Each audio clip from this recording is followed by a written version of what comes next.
ആർക്ക് അല്ലാഹു കൊടുത്ത നിഅമത്തുകളിൽ നമ്മൾ അസൂയ വെക്കരുത്.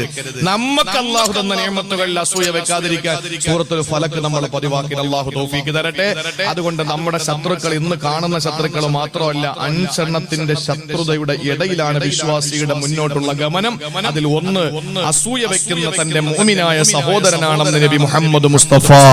രണ്ടാമതായി റസൂലുള്ള പറയുകയാണ്, രണ്ടാമതാരെന്നറിയോ, വമുനാഫിഖുൻ യബ്ഗുലുഹു വമുനാഫിഖുൻ യബ്ഗുലുഹു. അവനോട് ദേഷ്യമുള്ള, അവനോട് തീരാത്ത കലിയുള്ള മുനാഫിഖാണെന്ന് ആദരവായ പ്രവാചകൻ നബി മുഹമ്മദ് മുസ്തഫ. മുനാഫിഖ് ആരെന്നറിയോ? ഒരുപക്ഷേ നമ്മളോടൊപ്പം നിസ്കാരത്തിന് പള്ളിയിൽ കാണും മുനാഫിഖ്. അല്ലാഹുവേ, ചിന്തിച്ചു നോക്ക് ചെറുപ്പക്കാരാ, ഉണർന്നിരുന്ന് കേട്ടോ. നമ്മളോടൊപ്പം നോമ്പ് തുറക്കാൻ കൂടെ ഉണ്ടാകും മുനാഫിഖ്. നമ്മളോടൊപ്പം ഹജ്ജിനും ഉണ്ടാകും, ചിലപ്പോ നമ്മളോടൊപ്പം ഉംറയ്ക്കും വരും, നമ്മളോടൊപ്പം എല്ലാ മേഖലകളിലും അയാൾ ഉണ്ടാകും. പക്ഷെ അയാൾ ഉള്ളിലുള്ള എല്ലാ കാപട്യങ്ങളും മറച്ചു വെച്ചിട്ട് നമ്മളോട് അടുത്ത് നിൽക്കുകയാണ്. നമ്മളിൽ നിന്ന് ഓരോന്ന് ഒപ്പിയെടുത്തിട്ട് മറുഭാഗത്ത് കൊടുക്കാൻ അങ്ങനത്തെ ആളുകളെ രംഗപ്രവേശനം ചെയ്ത കാലമാണിത്. അങ്ങനെയുള്ള ആളുകളെ ധാരാളമുള്ള രാജ്യമാണ് ഇന്ത്യ. അങ്ങനെയുള്ള ആളുകളെ ധാരാളമുള്ള സംസ്ഥാനമാണ് കേരളം. ധാരാളമെന്ന് പറയുമ്പോ എന്റെ പ്രിയപ്പെട്ടവരെ, ഒന്ന് പോരെ. ഇന്ന് ആലോചിച്ചു നോക്ക്. അള്ളാഹുവിന്റെ പരിശുദ്ധമായ ഇസ്ലാം എന്ന മതത്തിന്റെ ദീനിന്റെ പ്രത്യയശാസ്ത്രം ഉൾക്കൊള്ളാൻ നല്ല മനസ്സോടെ വരുന്ന ആളുകൾ നാടിന്റെ നാനാഭാഗങ്ങളിൽ നിന്ന് ഇസ്ലാമിലോട്ട് കടന്നു വരുമ്പോ നമ്മുടെ ഇടയിലെ ജനനം കൊണ്ട് മുസ്ലിമായ, മുസ്ലിം വാപ്പാക്കും മുസ്ലിം ഉമ്മാക്കും ജനിച്ച, മുസ്ലിം പേരുള്ള, അള്ളാഹു ഏറ്റവും ഇഷ്ടപ്പെടുന്ന പേരുകൾ ലഭിച്ചു പോയ ആളുകൾ തന്നെ ഇസ്ലാമിനെ ഒറ്റുകൊടുക്കുന്ന കാലത്താണ് നമ്മൾ ജീവിക്കുക. നമ്മൾ ജീവിക്കുന്ന കാലം അതാണ്. ഞാൻ പ്രത്യേകിച്ചെടുത്ത് പറയണ്ടല്ലോ, ബുദ്ധിയുള്ളവന് സൂചന മതിയെന്നല്ലേ ആപ്തവാക്യം. എന്റെ പ്രിയപ്പെട്ട ചെറുപ്പക്കാരാ, മുനാഫിഖീങ്ങളാണ് അവരൊക്കെ. എന്തുകൊണ്ടെന്നറിയോ? അവര് വിശ്വസിക്കാൻ പാടില്ലാത്തവരാ. നമ്മുടെ മുന്നിൽ ചിരിക്കുന്നവരാണ്. ചില ആളുകൾ പറയും, ഞാൻ പ്രവാചകന്റെ ആളാണ്, പക്ഷേ പ്രവാചകന്റെ അധ്യാപനങ്ങൾ മറുത്താത്തവരാണ്. അവര് ഹജ്ജിന് പോയിട്ടുണ്ടാകാം, അവര് ഉംറയ്ക്ക് പോയിട്ടുണ്ടാകാം. എന്റെ സഹോദരങ്ങളെ, നമസ്കാരം കൃത്യമായി നിർവഹിക്കുന്നവരാകാം, ജുമയ്ക്കും പള്ളിയിൽ പോകുന്നവരാകാം, പരിശുദ്ധമായ മക്കയിലും മദീനയിലും പോകുന്നവരാകാം. പക്ഷെ അവരെ മുനാഫിഖീങ്ങളാ. കപട വിശ്വാസികളെ സംബന്ധിച്ച് അല്ലാഹുവിന്റെ റസൂൽ പരിചയപ്പെടുത്തിയതെന്തെന്നറിയോ? എന്റെ പ്രിയപ്പെട്ടവരെ, നാളെ പരലോകത്ത് അല്ലാഹുവിന്റെ കോടതിയിലെ കപട വിശ്വാസികൾ അല്ല ചെയ്യുന്നത് എങ്ങനെയെന്നറിയോ? ഈ കപടന്മാരെ അല്ല ചെയ്യുന്നത് എങ്ങനെയെന്നറിയോ? സ്വർഗത്തിന്റെ വാതിൽ അല്ല തുറന്നിടുകയാണ്. എന്നിട്ട് വിളിക്കുന്നു, ഓടി വാ, സ്വർഗത്തിൽ കയറിക്കോ. അല്ലാഹുവിന്റെ മാലാഖമാര് സ്വർഗത്തിലേക്ക് കവാടങ്ങൾ തുറന്നിട്ട് ക്ഷണിക്കുമ്പോ ഈ മുനാഫിഖീങ്ങൾ ഓടി സ്വർഗത്തിൽ കയറാൻ പോവുകയാ. അങ്ങനെ സ്വർഗത്തിന്റെ മുമ്പിലെത്തുമ്പോ സ്വർഗത്തിന്റെ കവാടങ്ങൾ അങ്ങ് അടയ്ക്കുകയാണ്. സ്വർഗത്തിന്റെ കവാടങ്ങൾ അല്ലാഹുവിന്റെ മലക്കങ്ങ് അടയ്ക്കുകയാണ്. അവര് നാണം കെട്ട് ലജ്ജിച്ച് മാണിച്ച് തലതാഴ്ത്തി തിരിഞ്ഞു നടക്കുന്നതാണ്. അവര് പോകുമ്പോ അല്ലാഹുവിന്റെ മലക്ക് വീണ്ടും വിളിക്കുമ്പോ തുറന്നു തരാൻ കയറിക്കോ. അങ്ങനെ ആഗ്രഹത്തോടെ അഭിലാഷത്തോടെ സ്വർഗത്തിന്റെ മുമ്പിലെത്തുമ്പോ വീണ്ടും അടയ്ക്കപ്പെടുകയാണ്. ലാ തുഫ്തഹു അബ്വാബുൽ ജന്ന. സ്വർഗത്തിന്റെ കവാടങ്ങൾ അവർക്ക് വേണ്ടി തുറക്കപ്പെടൂലത്രേ.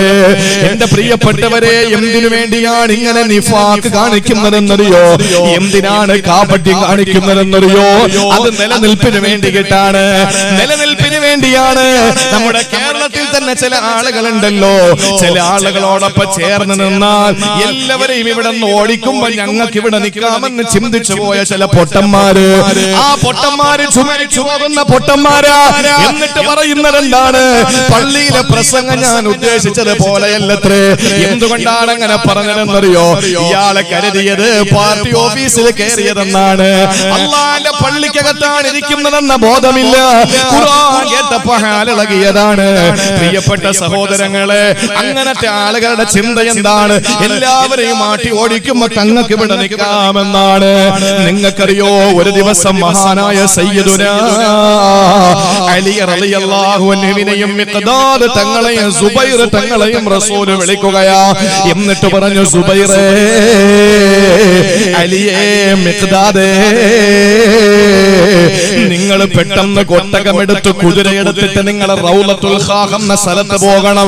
റൗളത്തുൽ ഖാഖ് എന്ന സ്ഥലത്ത് നിങ്ങൾ ചെന്നാൽ അവിടെ ഒട്ടകക്കെട്ടിൽ ഒരു പെണ്ണിരിപ്പുണ്ട്, പേര് സാറ. ആ സാറ എന്ന പെണ്ണിന്റെ കയ്യിലൊരു കത്തിരിപ്പുണ്ട്, നിങ്ങൾ വാങ്ങിക്കൊണ്ടുവാ. സുബ്ഹാനല്ലാഹ്, അലി തങ്ങളുടെ കുതിര അതാ ഹാജരായി. കുതിരപ്പുറത്ത് കയറിയിട്ട് 3 പേരും അതാ റൗളത്തുൽ ഖാഖ് എത്തുകയാ. അവിടെ ചെല്ലുമ്പോ നബി തങ്ങൾ പറഞ്ഞതുപോലെ ഒട്ടകമുണ്ട്, ഒട്ടകക്കട്ടിലുണ്ട്. ഒട്ടകക്കട്ടിലതാ സാറ എന്ന പെണ്ണുമുണ്ട്. ആ പെണ്ണിനോട് ചെന്നിട്ട് ചോദിച്ചു, സാറ, നിന്റെ കയ്യിലുള്ള കത്തിങ് തരുവോ? അവള് ചോദിച്ചു, എന്ത് കത്ത്, ഏത് കത്ത്? അങ്ങനെ കത്ത് എനിക്കറിയില്ലല്ലോ. മഹാനായ അലി തങ്ങൾ പറഞ്ഞു, പെണ്ണേ സാറ, എന്റെ ഹബീബാണ് നിന്റെ കയ്യില് കത്തുണ്ടെന്ന് പറഞ്ഞത്, അതുകൊണ്ട് നിന്റെ കയ്യില് കത്ത് കാണുമെന്ന് എനിക്കറിയാം. മര്യാദയ്ക്ക് കത്തെടുക്കു പെണ്ണേ, ഇല്ലെങ്കിൽ നിന്റെ തുണി അഴിച്ചിട്ടാണെങ്കിൽ ഞങ്ങള് കത്തെടുക്കുമെന്ന് ഭീഷണിപ്പെടുത്തിയപ്പോ അവള് മുടിക്കെട്ടിന്റെ ഉള്ളിൽ നിന്ന് കത്തെടുത്ത് അലിയുടെ കയ്യിൽ കൊടുക്കുകയാ. ആ കത്തും വാങ്ങിയിട്ടില്ല ഹളറത്തി റസൂലില്ലാഹ്. അല്ലാഹുവിന്റെ ഹബീബിന്റെ മുമ്പിലേക്ക് വന്നു. ആ കത്ത് നിവർത്തിയിട്ട് റസൂലുള്ള വായിച്ചിട്ട് ചോദിക്കുകയാണ്, ഐന ഹാതിബ് ഇബ്നു അബീ ബൽതഅ, എവിടെയാടാ ഹാതിബ് ഇവിടെ വാടാ, ഹാതിബ് ഇവിടെ വാടാ എന്ന് പറഞ്ഞു. സഹാബാക്കളിലെ പ്രമുഖനായ ഹാതിബ് ഇബ്നു അബീ ബൽതഅ റളിയല്ലാഹു തആല അൻഹു ഓടി അല്ലാഹുവിന്റെ റസൂലിന്റെ മുമ്പിലേക്ക് എത്തുകയാ. നബി തങ്ങൾ ചോദിച്ചു, ഹാതിബേ, നീ എന്തു പണിയാ കാണിച്ചത്? എന്തു പണിയാണ് ഹാതിബേ നീ കാണിച്ചത്? ആ സമയത്ത് അല്ലാഹുവിന്റെ റസൂലിനോട് ഹാതിബ് പറഞ്ഞു, നബിയേ, ഞാനിത് ചെയ്തത് ഒരിക്കലും ഇസ്ലാമിൽ നിന്ന് പുറത്തു പോകാൻ വേണ്ടിയല്ല, ഒരിക്കലും അങ്ങനെ ഒറ്റുകൊടുത്തതല്ല. ഇത് കേട്ടപ്പോ ഉമർ തങ്ങൾക്ക് കാര്യം മനസ്സിലായി. ഉമർ തങ്ങൾ ചോദിച്ചു, നബിയേ, ഇവൻ എന്താ ചെയ്തത്? അല്ലാഹുവിന്റെ റസൂൽ പറഞ്ഞു, ഉമറേ, ഇവനെ ചെയ്തത് എന്തെന്നറിയോ? നമ്മുടെ രഹസ്യ നീക്കങ്ങളെ മക്കക്കാർക്ക് ഒറ്റുകൊടുത്തിരിക്കുകയാ. നമ്മുടെ രഹസ്യ നീക്കങ്ങളെ മക്കക്കാർക്ക് ഒറ്റുകൊടുത്തിരിക്കുകയാ. അവർക്ക് ഇവനെ രഹസ്യമായി വിവരം കൊടുത്തിരിക്കുകയാ. ആ കത്താണ് ഈ കത്ത്. ആ കത്താണ് ഞാൻ തിരിച്ചെടുപ്പിച്ചതെന്ന് പറഞ്ഞു. ആ സമയത്ത് ഉമർ റളിയല്ലാഹു അൻഹു വാൾ വലിച്ചൂരിയിട്ട് ചോദിക്കുന്നു, യാ റസൂലല്ലാഹ്, ഞാനവനെ കൊന്നു കളയട്ടെ നബിയേ, ഞാനവനെ കൊന്നു കളയട്ടെ നബിയേ. അങ്ങയുടെ രഹസ്യ നീക്കങ്ങളെ വിവരം കൊടുത്ത ഇവനെ ഞാൻ കൊന്നു കളയട്ടെ നബിയേ. ആ സമയത്ത് അല്ലാഹുവിന്റെ ഹബീബ് പറയുന്നു, അല്ല ഉമറേ, അയാള് ബദറിൽ പങ്കെടുത്ത സഹാബിയാ. ബദറിൽ പങ്കെടുത്ത സഹാബാക്കളെ പറ്റി റസൂലുള്ളാഹി പറഞ്ഞതെന്താണ്? അല്ലാഹു അറിയിച്ചത്, നിങ്ങൾ എന്തു വേണോ ചെയ്തു അല്ലാഹു പുറത്തു തരുമെന്നാണ്. അത്രയും വലിയ ത്യാഗം ചെയ്തവരാ ബദരീങ്ങൾ. അതുകൊണ്ട് ബദരിയായതുകൊണ്ട് നമുക്ക് മാപ്പ് കൊടുക്കാം ഉമറേ. അല്ലാഹു മാപ്പ് കൊടുത്തെങ്കിൽ പിന്നെ നമുക്ക് എന്താ പേടി ഉമറേ? അങ്ങനെ മാപ്പ് കൊടുത്തു. എന്റെ പ്രിയപ്പെട്ടവരെ, എന്താ സംഭവിച്ചതെന്നറിയോ? ഹാതിബ് ബിൻ അബീ ബൽതഅ പറയുന്നു, മാ ഫഅൽതു യാ റസൂലല്ലാഹ്, നബിയേ, ഞാനിത് ചെയ്തത് ഒരിക്കലും അങ്ങയോടുള്ള വൈരാഗ്യം കൊണ്ടല്ല, വളർത്തിയതാ ഇസ്ലാമിന്ന് പുറത്തു പോകാൻ വേണ്ടിയിട്ടുമല്ല. പിന്നെയോ, എന്റെ സമ്പത്തെല്ലാം മക്കത്താണുള്ളത്. എന്റെ സമ്പത്ത് മുഴുവനും അങ്ങ് മക്കത്താണ്. ഞാൻ മദീനയിലേക്ക് വരുന്ന സമയത്ത് എന്റെ സ്വത്ത് നോക്കാൻ അവിടെ ആരുമില്ല. പക്ഷെ ഇവിടെ അങ്ങയുടെ സഹാബാക്കളിൽ എല്ലാ സഹാബത്തിനും ബന്ധുക്കൾ അവിടെ ഉണ്ട്. അവരൊക്കെ അത് നന്നായിട്ട് നോക്കുന്നുമുണ്ട്. എന്റെ ബന്ധുക്കൾ ആരും മക്കയിലില്ല നബിയേ. എന്റെ സ്വത്തുക്കളും മക്കയിലാണ് നല്ലത്. അതുകൊണ്ട് ഇങ്ങനെ ഒരു രഹസ്യം നീക്കത്തെ പറ്റി ഞാനൊന്ന് വിവരം കൊടുത്താൽ എന്റെ സ്വത്ത് അവര് നോക്കുമല്ലോ നബിയേ. മക്കക്കാരന്റെ സ്വത്തില് കൈവെക്കൂല. ഇതിന് പകരമായിട്ട് എന്റെ സ്വത്തുക്കളെല്ലാം അവര് സംരക്ഷിച്ചോളും. ആ ഒരു ആഗ്രഹം കൊണ്ട് ഞാൻ ചെയ്തതാണ് റസൂലേ. ആ സമയത്തതാ വിശുദ്ധ ഖുർആനിന്റെ ആയത്തിറങ്ങുകയാ. അല്ലാഹുവിന്റെ ആയത്തിറങ്ങുകയാണ്. ഖുർആൻ സമ്പൂർണ്ണമായതുകൊണ്ടാ. ഇല്ലെങ്കിൽ അബ്ദുള്ള കുട്ടിയുടെ പേരിൽ എത്ര ആയത്തല്ല ഇറക്കിയേനെ. എന്റെ സഹോദരങ്ങളെ, ആയത്തിറങ്ങുകയാണ്. ഹാത്തിബ് ബിൻ അബീ ബൽതഅത്തിന് വേണ്ടി ആയത്തിറങ്ങുകയാണ്. യാ അയ്യുഹല്ലദീന ആമനൂ ലാ തത്തഖിദൂ അദുവ്വീ വഅദുവ്വകും ഔലിയാ. അല്ലാഹു പറയുന്നു, എന്റെയും നിങ്ങളുടെയും ശത്രുക്കളെ നിങ്ങൾ സംരക്ഷകരാക്കല്ലേ. ഒരുത്തനെയും വിശ്വസിക്കല്ലേ, ഒരുത്തനെയും വിശ്വസിക്കല്ലേ. എന്റെയും നിങ്ങളുടെയും ശത്രുക്കളെ നിങ്ങൾ സംരക്ഷകണം ഏർപ്പെടുത്തല്ലേ. അവരെ നിങ്ങളെ സംരക്ഷിക്കൂല. അവരൊരിക്കലും നിങ്ങളെ സംരക്ഷിക്കാൻ വരൂല. നമ്മുടെ വീടിന്റെ മുമ്പിൽ വന്നിട്ട് NRC പഠിപ്പിക്കാൻ വരുന്ന ഫാസിസ്റ്റുകളെ പടിയടച്ച് പിണ്ടം വെച്ചോ, അത് ഇബാദത്താണ്. നമ്മുടെ വീട്ടിന്റെ മുമ്പിൽ വരുന്ന ഹിന്ദുക്കൾക്ക് വെള്ളം കൊടുത്തോ, സംഭാരം കൊടുത്തോ, തൈര് കൊടുത്തോ, സാമ്പാർ കൂട്ടി ചോറ് കൊടുത്തോ, 3 ദിവസം നമ്മുടെ വീട്ടിലവർക്ക് പായ വിരിച്ചു കൊടുക്കുക നമ്മുടെ സഹോദരങ്ങളാ. നമ്മുടെ രക്തമാണവര്. ഇവിടത്തെ ഹിന്ദുക്കൾ നമ്മുടെ രക്തമാണ്. അവർക്ക് 3 ദിവസം നമ്മുടെ വീട്ടിൽ ഭക്ഷണം കൊടുത്ത് നിങ്ങൾ ആതിഥേയ മര്യാദ സ്വീകരിച്ചോ. പക്ഷെ ഒരു RSS കാരനെ വീട്ടിൽ കേട്ടരുത്, ഒരു BJP കാരനെ വീട്ടിൽ കേട്ടരുത്. ഇത് അല്ലാഹുവിന്റെ ഖുർആനിന്റെ സമീപനമാണ്. ലാ തത്തഖിദൂ അദുവ്വീ വഅദുവ്വകും ഔലിയാ. എന്റെയും നിങ്ങളുടെയും ശത്രുക്കളെ നിങ്ങളെ സംരക്ഷകരാക്കരുതെന്ന് അല്ലാഹുവിന്റെ പരിശുദ്ധ ഖുർആൻ. എന്റെ പ്രിയപ്പെട്ട സഹോദരങ്ങളെ, സൂക്ഷിച്ചോ. സൂക്ഷിച്ചാ നമ്മൾ ദുഃഖിക്കണ്ട. അല്ലാഹുവിന്റെ റസൂല് പരിചയപ്പെടുത്തിയത് രണ്ടാമത്തെ ശത്രു നിന്നോട് ദേഷ്യമുള്ള മുനാഫിഖാണ്. നമ്മളെ നോക്കുമ്പോ മുസ്ലിം പേരാണ്, നമ്മൾ നോക്കുമ്പോൾ മുസ്ലിം പേരാണ്. എന്റെ പ്രിയപ്പെട്ട സഹോദരങ്ങളെ, നമ്മുടെ ഇന്ത്യ രാജ്യത്തിന്റെ വിവിധ സംസ്ഥാനങ്ങളിൽ നമ്മുടെ സമൂഹം അനുഭവിക്കുന്ന വേദനകൾ എന്റെയും നിങ്ങളുടെയും ഭാര്യമാരാണ്, എന്റെയും നിങ്ങളുടെയും പെണ്ണന്മാരാണ്, എന്റെയും നിങ്ങളുടെയും പെൺമക്കളാണ് ക്രൂരമായ ബലാത്സംഗങ്ങൾക്ക് ഇരയാക്കപ്പെടുന്നതെങ്കിൽ നിങ്ങൾ സഹിക്കുമോ? ഞാൻ സഹിക്കുമോ?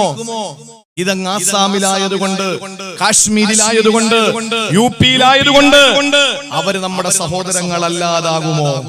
ഈ ലൈറ്റ് കണ്ടില്ലേ?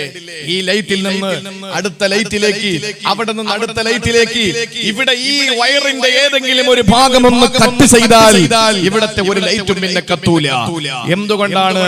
നമുക്ക് കാണാൻ കഴിയാതെ ഈ ലൈറ്റിൽ നിന്ന് അടുത്ത ലൈറ്റിലേക്കുള്ള ഒരു വിദ്യുത് ശക്തിയുടെ പ്രവാഹമുണ്ട്. ആ ഒരു പ്രവാഹമാണ് ഈ ലൈറ്റുകളെ കത്തിക്കുന്നത്. എന്റെയും നിങ്ങളുടെയും ഇടയിൽ ഒരു പരിശുദ്ധ തൗഹീദ് എന്ന ഈമാൻ എന്ന് പറയുന്ന നമുക്ക് കാണാൻ കഴിയാത്ത ഒരു പ്രവാഹം ഇങ്ങനെ ഓടുകയാ. അതുകൊണ്ടാണ് നിങ്ങൾക്ക് വരുന്ന വിഷമം എന്റെ വിഷമമാകുന്നത്. കാശ്മീരിലെ നമ്മുടെ സഹോദരങ്ങൾ, നമ്മുടെ പ്രിയപ്പെട്ടവർ അനുഭവിക്കുന്ന വിഷമങ്ങൾ നമുക്ക് വിഷമമായില്ലെങ്കിൽ നമ്മൾ മോമിനീങ്ങളല്ല, മോമിനീങ്ങളല്ല. നമ്മളത് മനസ്സിലാക്കിയാൽ മതി. അതുകൊണ്ട് പ്രിയപ്പെട്ടവരെ, മുനാഫിഖീങ്ങളെ നമ്മൾ കരുതിയിരിക്കുക. നമ്മളെ മുനാഫിഖീങ്ങളെ കരുതിയിരിക്കുക. നമ്മൾ കൃത്യമായിട്ട്, നമുക്ക് ഒളിച്ചു വെക്കാനൊന്നുമില്ല, നമുക്ക് കള്ളമില്ല, നമുക്ക് കാപട്യമില്ല. അതുകൊണ്ട് തുറന്നു പറയാം എന്റെ പ്രിയപ്പെട്ടവരെ. അബ്ദുള്ള കുട്ടി എന്ന് പറയുന്ന പറയുന്നതിന് ചില ആളുകൾക്ക് വിഷമമുണ്ട് ആ പേര് പറയുന്നതിൽ. ഞാൻ ചില ഭാഗങ്ങളിൽ, ചില സ്ഥലങ്ങളിൽ, കൊല്ലം ജില്ലയിലെ തന്നെ കണ്ണനല്ലൂരിൽ ഞാൻ ഒരു പ്രക്ഷോഭ പരിപാടിയിൽ പങ്കെടുത്ത് സംസാരിക്കുമ്പോൾ ഞാൻ അദ്ദേഹത്തിന് കൊടുത്ത പേര് അബ്ദുള്ള കുട്ടി എന്നല്ല, ദേവദാസ കുട്ടി എന്നാണ്. അബ്ദ് എന്ന് പറഞ്ഞാൽ ദാസൻ, അല്ലാ എന്ന് പറഞ്ഞാൽ ദേവൻ. അപ്പോ അബ്ദുള്ള എന്നതിന് പകരം നബി തങ്ങളുടെ വാപ്പാന്റെ പേരാണല്ലോ. മാത്രമല്ല അള്ളാഹു ഏറ്റവും കൂടുതൽ ഇഷ്ടപ്പെടുന്ന പേര് അബ്ദുള്ള ആണ് എന്ന് നബി മുഹമ്മദ് മുസ്തഫ. ഈ ആകാശത്തിന്റെ ചുവട്ടിലെ ഭൂമിയുടെ മുകളിൽ അള്ളാഹ് ഏറ്റവും കൂടുതൽ ഇഷ്ടപ്പെടുന്ന പേര് അബ്ദുള്ള. സെക്കൻഡ് അബ്ദുറഹ്മാൻ. അവന്റെ പേരിനോട് അബ്ദ് ചേർത്ത് വിളിക്കുന്നതിനാണ് അള്ളാഹുവിന് ഏറ്റവും ഇഷ്ടമെന്ന് ഹബീബായ നബി മുഹമ്മദ് മുസ്തഫ. ആ അബ്ദുള്ള കുട്ടി അല്ലെങ്കിൽ ദേവദാസ കുട്ടി അല്ലെങ്കിൽ ദേശീയ മുസ്ലിം, അതാ നമുക്ക് ഇവിടെ യോജിക്കുന്നത്. അദ്ദേഹത്തിന്റെ പ്രഭാഷണം കേൾക്കുമ്പോൾ സങ്കടം തോന്നുകയാണ്. ഈ ദേശീയ മുസ്ലിം ചിന്തിക്കുന്നുണ്ടോ അയാൾക്ക് ഇവിടെ കഴിയാൻ പറ്റുമെന്ന്? ഒരിക്കലുമില്ല. ലാ തത്തഖിദു അദുബി വഅദുവക്കും ഔലിയ. ഇനി സമയമുണ്ട്, പരിശുദ്ധമായ കലിമ ചൊല്ലി ഇസ്ലാമിലേക്ക് പരിപൂർണ സമ്പൂർണമായി. ഇപ്പൊ ഇസ്ലാമിൽ നിന്ന് പുറത്തുപോയി എന്ന് പറയാൻ പറ്റിയ അത്രയും വലിയ വിശാലമായ വിജ്ഞാനമൊന്നും അല്ലാഹു എനിക്ക് തന്നിട്ടില്ല. പക്ഷെ എങ്കിലും എന്റെ പ്രിയപ്പെട്ടവരെ, ചില പ്രവർത്തനങ്ങളും ചില വാക്കുകളും പ്രസംഗങ്ങളും കേൾക്കുമ്പോൾ അങ്ങനെ തോന്നിപ്പോകാറുണ്ട്. സ്നേഹത്തോടെ ഞാൻ ആവശ്യപ്പെടുകയാണ്, അദ്ദേഹം ഇത് കേൾക്കും. ഇതിനു മുമ്പ് ഞാൻ അദ്ദേഹത്തിനെതിരെ നടത്തിയ പ്രസംഗങ്ങളെല്ലാം അദ്ദേഹം കേട്ടു, അതിനൊക്കെ പ്രതികരിച്ചു പല വേദികളിലും. ഞാൻ പറയാണ്, എന്റെ പ്രിയപ്പെട്ട സഹോദര, എനിക്ക് മുമ്പ് പരിചയമുള്ള ഒരാൾ കൂടിയാണ്. എന്റെ പള്ളിയിൽ മുമ്പ് ഒരിക്കൽ വന്നിട്ടുള്ള ആളാണ്. വ്യക്തിപരമായിട്ട് യാത്രകളിൽ പലപ്പോഴും ട്രെയിനിലൊക്കെ വെച്ച് കണ്ടിട്ടുള്ള ആളുമാണ്. എനിക്ക് സ്നേഹത്തോടെ പറയാനുള്ളത്, ഒന്നുകിൽ നിങ്ങളുടെ ഈ വാദം അവസാനിപ്പിക്കുക, ഇല്ലെങ്കിൽ നിങ്ങൾ പരിശുദ്ധമായ ഇസ്ലാമിനെ സമ്പൂർണമായി ഉൾക്കൊണ്ടുകൊണ്ട് ഒരു തികഞ്ഞ മുസ്ലിമായി ജീവിക്കുക. നിങ്ങൾ ഒറ്റുകാരനാകരുത്, സമുദായത്തിന്റെ ഒറ്റുകാരനാകരുത്. ഒരു മുനാഫിക്കിന്റെ പട്ടം നിങ്ങൾ സ്വയം സാർത്ഥപ്പെടരുത്. അത്രമാത്രം ഞങ്ങൾക്ക് പറയാനുള്ളൂ. എന്റെ പ്രിയപ്പെട്ട സഹോദരങ്ങളെ, പരലോകത്ത് സ്വർഗം തുറന്നിട്ടിരിക്കും. ഓടി വരാൻ പറയും, അടുത്തെല്ലുമ്പോ അള്ളാഹ് അടയ്ക്കും, ഓടാന്ന് പറയും. ഓടി വിഷമത്തോടെ തിരിച്ചു പോകുമ്പോൾ ഇങ്ങോട്ട് വാടാന്ന് വിളിക്കും. ഓടി അടുത്ത് വരുമ്പോൾ വീണ്ടും അടയ്ക്കും, പോടാന്ന് പറയും. ഇതാണ് അള്ളാഹുവിന്റെ മലക്കുകളെ ചെയ്യുക മുനാഫിക്കീങ്ങൾക്ക്. ആ ഒരു അവസ്ഥയിൽ പെട്ടുപോകാതെ എന്റെ അബ്ദുള്ള കുട്ടി, ദയവ് ചെയ്ത് ഒന്നുകിൽ നിങ്ങൾ അങ്ങ് BJP ചേർന്നിട്ട് അങ്ങനെ തന്നെ അങ്ങ് ജീവിക്കുക, അല്ലെങ്കിൽ ഇസ്ലാമിലേക്ക് കടന്നു വന്ന് രണ്ട് വള്ളത്തില് രണ്ട് കാല് വെച്ച് ചവിട്ടിയാൽ നമ്മുടെ അര വെച്ച് മുകളിലോട്ടങ്ങ് കീറിപ്പോകുന്നതല്ലാതെ ഒരിക്കലും നമുക്ക് സന്തോഷത്തോടെ ജീവിക്കാൻ പറ്റൂല. ഒരിക്കലും നിങ്ങളെ ഇവിടെ നിർത്തി ഞങ്ങളെയൊക്കെ അങ്ങ് പറഞ്ഞു വിടുവെന്ന് ഒരു പേക്കിനാവ് നിങ്ങളെ കാണണ്ട. ഇത്ര മാത്രമേ ഞാൻ പറയുന്നുള്ളൂ. അള്ളാഹുവിന്റെ റസൂല് പറഞ്ഞു, രണ്ടാമത്തെ ഏറ്റവും വലിയ ശത്രു മുനാഫിഖ് യബുഗുഹു, നമ്മളെ എപ്പോഴും ദേഷ്യം പിടിപ്പിക്കുന്ന മുനാഫിഖാണ്. അള്ളാഹു നമ്മളെ കാത്തുരക്ഷിക്കട്ടെ. ഇനി മൂന്നാമതായിട്ട് റസൂലുള്ളാഹി പറയുകയാണ്, ചുരുക്കി പറയാം, 1 മണിക്കൂറായി, 3 എണ്ണം ഉണ്ട്. അള്ളാഹുവിന്റെ റസൂല് പറയുകയാണ്, മൂന്നാമത്തെ ശത്രു, മൂന്നാമത്തെ പ്രതിസന്ധി ഏതെന്നറിയോ? മൂന്നാമത്തേത് വഅദൂനി യുഖാതിലൂ. അല്പമൊന്ന് വിശദീകരിക്കേണ്ടതാണ്. നിന്നെ കൊല്ലാൻ നടക്കുന്ന ശത്രുവാണ്, നിന്നെ കൊല്ലാൻ നടക്കുന്ന ശത്രുവാ. എന്റെ പ്രിയപ്പെട്ടവരെ, ചിന്തിച്ചു നോക്ക്. ഹിന്ദുക്കള് ഭൂരിപക്ഷമുള്ള രാജ്യത്ത് മുസ്ലിങ്ങളെ പേടിക്കണ്ടെന്ന് പ്രസംഗിക്കുന്നവര് തന്നെ കോഴിക്കോട് കുറ്റിയാടിയിലെ മുദ്രാവാക്യം മുഴക്കിയതെന്താണ്? ഒറ്റ പള്ളികൾ ഞങ്ങൾ വെച്ചേക്കൂലെന്ന്. ഞങ്ങളുടെ ബാബരി മസ്ജിദ് തട്ടി തകർത്ത് തരിപ്പണമാക്കി വർഷങ്ങളോളം കേസ് നടത്തി ഞങ്ങളുടെ കോടിക്കണക്കിന് രൂപ പോയി. എന്നിട്ടും അവസാനം എല്ലാ ജിയോളജിക്കൽ എവിഡൻസും ഞങ്ങൾക്ക് അനുകൂലമായി. എല്ലാം ഞങ്ങൾക്കാണെന്ന് മനസ്സിലാക്കി ചാനലുകൾ നമ്മൾ മാറി കണ്ട് അൽഹംദുലില്ലാഹ് ഞങ്ങളുടെ ഇസ്സത്തിന്റെ അടയാളമായ ബാബരി മസ്ജിദ് ഞങ്ങൾക്ക് കിട്ടുമല്ലോ എന്ന് ചിന്തിച്ചു. ഇത് ചെയ്തവരൊക്കെ ക്രിമിനൽ കുറ്റം ചെയ്തവരാണെന്ന് പറഞ്ഞു കോടതി. എല്ലാം പറഞ്ഞ് ഞങ്ങൾ പ്രതീക്ഷയോടെ ശുഭാപ്തി വിശ്വാസത്തോടെ ഇരിക്കുമ്പോ, ഇല്ല നിങ്ങൾക്ക് എവിടെയെങ്കിലും ഇഷ്ടപ്പെടുന്നിടത്ത് 5 ഏക്കർ തരാ, പള്ളി തരൂലെന്ന് പറഞ്ഞപ്പോൾ ഏതെങ്കിലും ഒരു മുസ്ലിം ഞാൻ വെല്ലുവിളിക്കുകയാണ്. സാക്ഷര കേരളത്തിലെ ഇവിടത്തെ ജനതയോട് വെല്ലുവിളിക്കുകയാണ്. ഇന്ത്യ രാജ്യത്തെ ജനവിഭാഗത്തെ ഞാൻ വെല്ലുവിളിക്കുകയാണ്.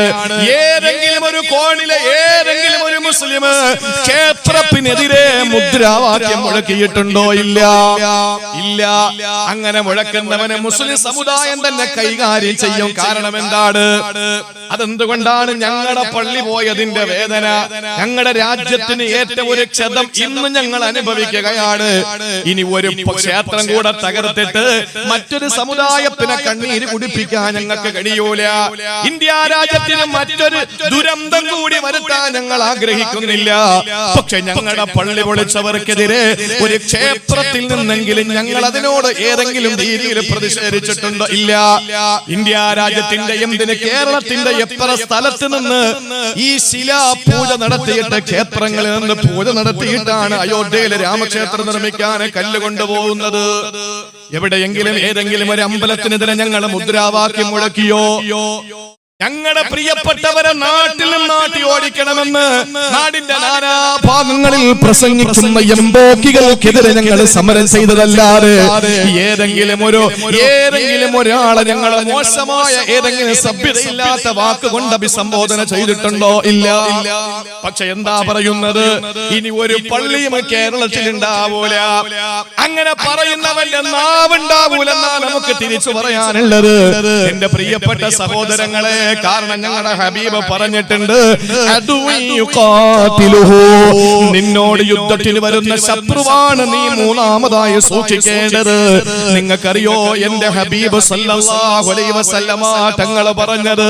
ഈ ഹദീസ് കേൾക്കുമ്പോ എന്റെ ശാസ്താംകോട്ടക്കാരെ നിങ്ങൾ ഞെട്ടിപ്പോകും, സംശയമില്ല.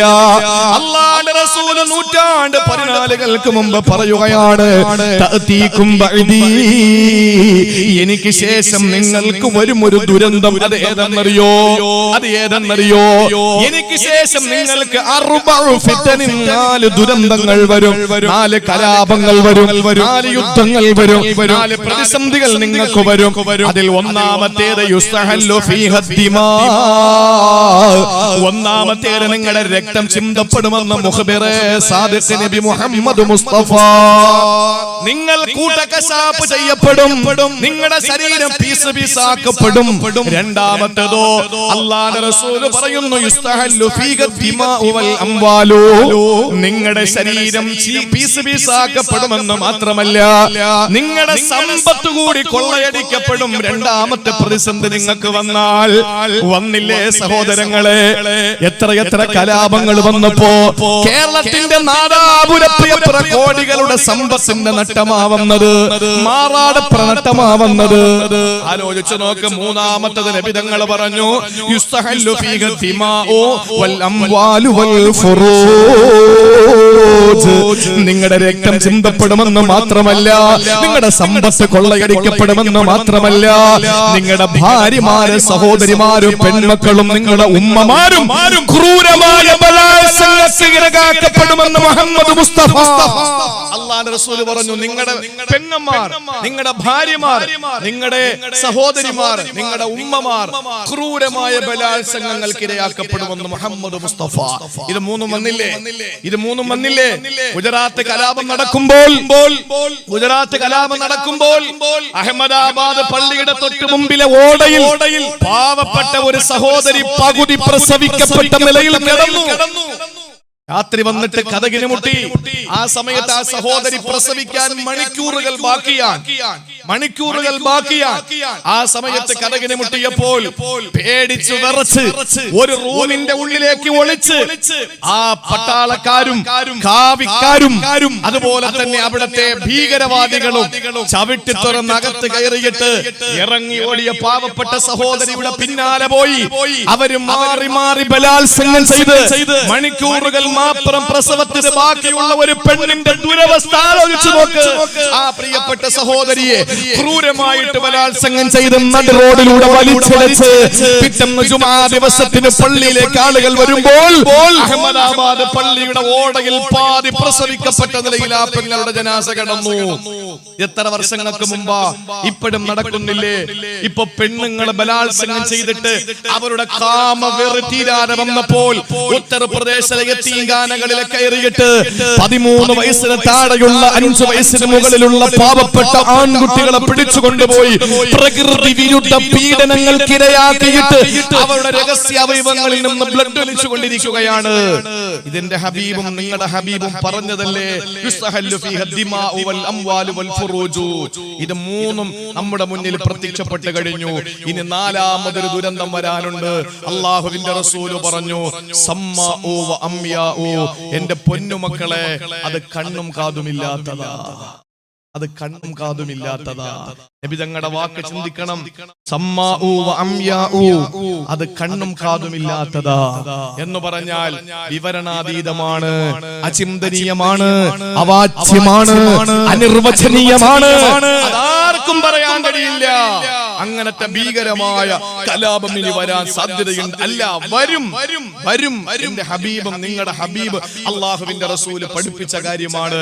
എന്നിട്ട് നബി തങ്ങൾ പറയുകയാണ്, നിങ്ങൾ വിഷമിക്കണ്ട, നിങ്ങൾക്ക് അഭയസ്ഥാനം ഒരിടം ഉണ്ടാവൂല, നിങ്ങൾക്കൊരു അഭയം ഉണ്ടാകൂല. അഭയത്തിന് നമ്മൾ പോകുന്നത് എന്താണ്? ഇവിടെ എന്തെങ്കിലും ഒരു പ്രശ്നം ഉണ്ടായാൽ നമ്മൾ പോകുന്നത് കരുനാഗപ്പള്ളി കോടതിയിലാണ്, അല്ലേ? ഏറ്റവും അടുത്ത കോടതി കരുനാഗപ്പള്ളി കോടതിയാണ്. അവിടെ തള്ളിയാൽ നമ്മൾ പോകുന്നത് ജില്ലാ കോടതിയിലാണ്. ജില്ലാ കോടതിയാ? ശാസ്താംകോട്ട തള്ളിയാൽ കരുനാഗപ്പള്ളി ജില്ലാ കോടതിയാന്ന് തോന്നുന്നു. അവിടെ പോകും, അല്ലേ? ജില്ലാ കോടതി എവിടെ ഉള്ളത്? കൊല്ലത്ത്. അവിടെ പോകും.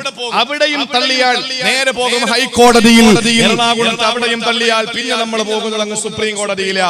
ഈ കോടതികളുടെ അവസ്ഥ നമ്മളൊന്ന് ആലോചിച്ച് ഇപ്പൊ എന്താ നടക്കുന്നതെന്ന്. സുപ്രീം കോടതിയും തള്ളിയാ പിന്നെ നമുക്ക് പോകാൻ ഈ ഭൂമി ലോകത്ത് ഒരു സ്ഥലം മാത്രമേ ഉള്ളൂ. നമുക്ക് എവിടെയാ? രാഷ്ട്രപതിയുടെ മുമ്പിൽ. ദുരന്തങ്ങളിൽ നിന്ന് രക്ഷപ്പെടുകയില്ല.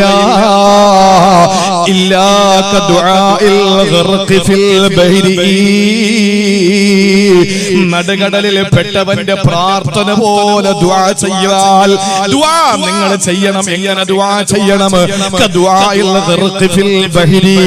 സമുദ്രത്തിൽ പെട്ടുപോയവന്റെ ദുആ പോലെ നിങ്ങൾ ദുആ ചെയ്യണം. എന്നാ നിങ്ങൾക്ക് രക്ഷയുണ്ടെന്ന് നബി മുഹമ്മദ് മുസ്തഫ. രാത്രി വന്ന് ഉണർന്നിരിക്കും സഹോദരാ, പാതിരാത്രി വന്ന് ഉറക്കമെഴുന്നേക്കെന്റെ പെങ്ങളെ, എന്നിട്ട് പൊട്ടി പൊട്ടി കരഞ്ഞിട്ട് ദുആ ചെയ്യേ, അല്ലാഹുവേ വെള്ളക്കാരിൽ നിന്ന് ഞങ്ങളുടെ രാജ്യത്തെ രക്ഷപ്പെടുത്തിയ അല്ലാഹ്, ഈ കൊള്ളക്കാരിൽ നിന്നുകൂടി ഞങ്ങളുടെ രാജ്യത്തെ രക്ഷപ്പെടുത്തണേ റബ്ബേ. ഈ രാജ്യത്തെ ഈ ഭരണാധികാരികളിൽ നിന്ന് ഭരണത്തെ പിടിച്ച് നല്ല ഭരണാധികാരികൾക്ക് കൊടുക്കണേ അല്ലാ.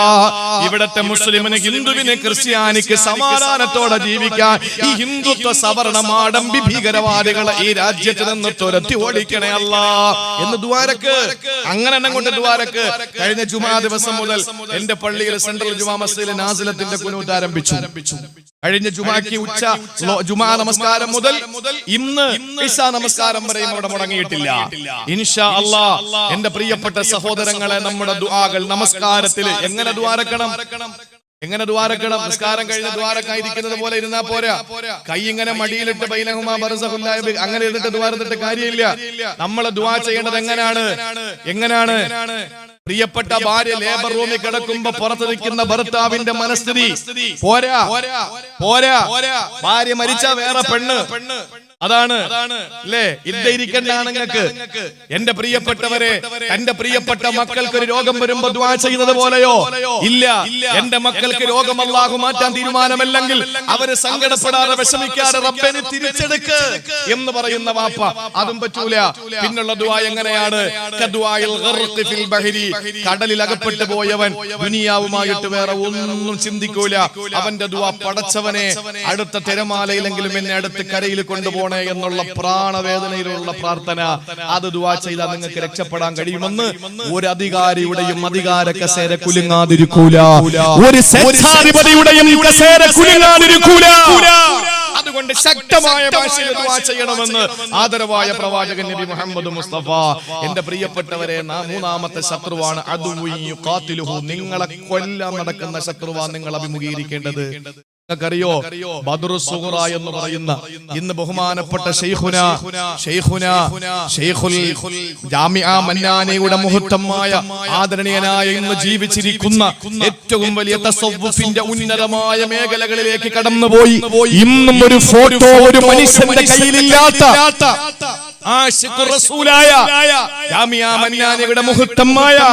എന്റെ പ്രിയപ്പെട്ടവരെ, തമിഴ്നാട് സ്റ്റേറ്റിന്റെയും കേരള സ്റ്റേറ്റിന്റെയും 10,000-കണക്കിന് ആളുകൾ കാശാ കേന്ദ്രമായ ആദരണീയനായ ശൈഖുനാ എ.ടി. മമ്മിക്കുട്ടി ഹദ്റത്ത് മഹാനവറുകൾ, എന്റെ പ്രിയപ്പെട്ടവരെ, ആറ്റാശ്ശേരി അതിരാമ്പട്ടണം ഉസ്താദ് എന്നൊക്കെ ഞങ്ങൾ വിളിക്കുന്ന ബഹുമാനപ്പെട്ട ഉസ്താദ് അവറുകൾ ഇന്നൊരു 5 മിനിറ്റുള്ള ഒരു വോയിസ് പുറത്തുവിട്ടിട്ടുണ്ട്.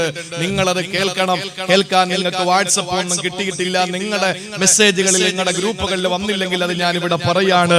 എന്റെ പ്രിയപ്പെട്ടവരെ, നമ്മുടെ ജീവിതത്തിൽ നിങ്ങൾ ഒരു ദിവസം പോലും മുടങ്ങാതെ ചെയ്യണം. ഇതൊരു നെവർ മൈൻഡ് ആയിട്ട് കാണരുത്, ഇതൊരു നെവർ മൈൻഡ് ആയിട്ട് കാണരുത്. സൂറത്തു ആലു ഇമ്രാൻ എടുക്ക്, എന്നിട്ട് അതിന്റെ 173-ാമത്തെ ആയത്തെടുക്ക്. അള്ളാഹുവിന്റെ പരിശുദ്ധമായ ഖുർആൻ 173-ാമത്തെ ആയത്ത് സൂറത്തു ആലു ഇമ്രാനിൽ അള്ളാഹു പറയുന്നത്, അല്ലദീന ഖാല ലഹുമുൻ നാസു ഇന്നന്നാസ ഖദ് ജമഉ ലക്കും ഫഖ്ശൗഹും ഫസാദഹും ഈമാനാ വഖാലൂ ഹസ്ബുനല്ലാഹു വനിഅമൽ വകീൽ. എന്റെ സഹോദരിമാരോട് ഞാൻ പറയാണ്, നമ്മളത് പേടിക്കുന്നതല്ല. അധികാരമുള്ളവൻ എന്തുമാകാം. ഇവിടെ കലാപങ്ങൾ ഉണ്ടാകും. ഒരിക്കലും നമ്മുടെ വീട്ടിൽ വന്ന് നമ്മുടെ മക്കളെ പിടിച്ചിറക്കി നമ്മുടെ പള്ളികൾ തകർക്കുമ്പോ നമ്മൾ ആരും നോക്കി നിൽക്കൂല, നോക്കി നിൽക്കാൻ നമുക്ക് കഴിയൂല. അപ്പൊ അതുകൊണ്ട് തന്നെ ഇവിടെ കലാപങ്ങൾ ഉണ്ടാവും. ഞങ്ങൾ മരിച്ചാൽ അൽഹംദുലില്ലാ അടുത്ത നിമിഷം മുതൽ ഞങ്ങൾ ജീവിതത്തിൽ അനുഭവിച്ച ത്യാഗങ്ങൾക്ക് പ്രതിഫലം കിട്ടുകയാണ്. അതുകൊണ്ട് മരിക്കാൻ മുസ്ലിമിന് പേടിയില്ല.